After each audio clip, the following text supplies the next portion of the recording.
Chevaux fougueux, éclatants de santé, galopades échevelées sur la piste couverte, les apparences sont parfois trompeuses. Ceci n'est pas un manège privé. Les pensionnaires de ce refuge nous rappellent que dans le monde hippique, tout n'est pas forcément rose. Pur sang exploité trop longtemps, animaux de compagnie négligés ou abandonnés, toutes les histoires se ressemblent. Certains cas sont si graves qu'on a peine à les imaginer.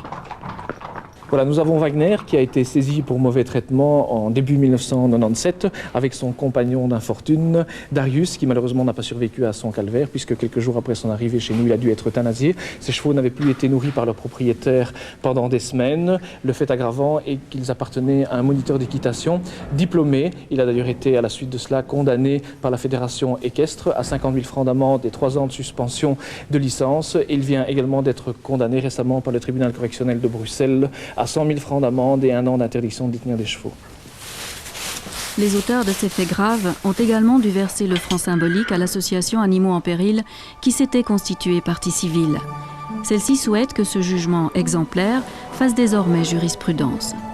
Mais chaque citoyen peut être attentif à ce qui se passe dans son environnement en excluant tout esprit de délation.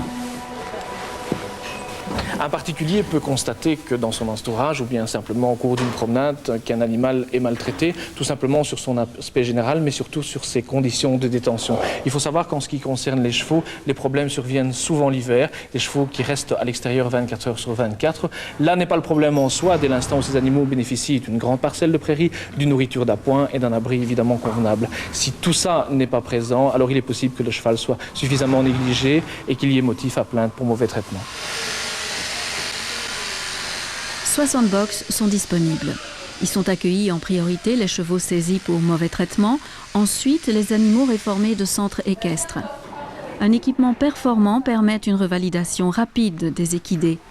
Une unité de quarantaine sera construite au printemps prochain.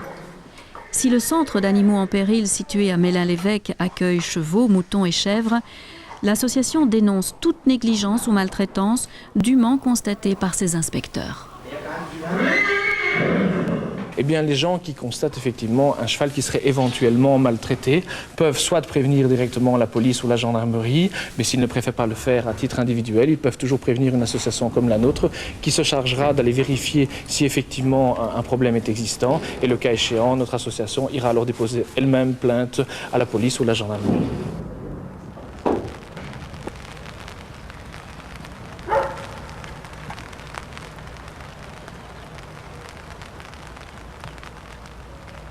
Voilà, ici nous sommes confrontés à une situation qui n'est pas encore dramatique, mais qui pourrait le devenir. Il s'agit effectivement de 2 poneys détenus dans une parcelle qui est d'ailleurs beaucoup trop petite pour les laisser là l'hiver. Ils bénéficient d'un abri, mais qui est plus ou moins précaire, et un des 2 est quand même relativement maigre. Ces chevaux appartiennent probablement à un petit marchand, puisque des particuliers qui ont envie d'avoir des chevaux pour le plaisir ne les détiennent évidemment pas dans ces conditions. Donc nous nous contenterons de demander ici une amélioration de la situation auprès des forces de l'ordre.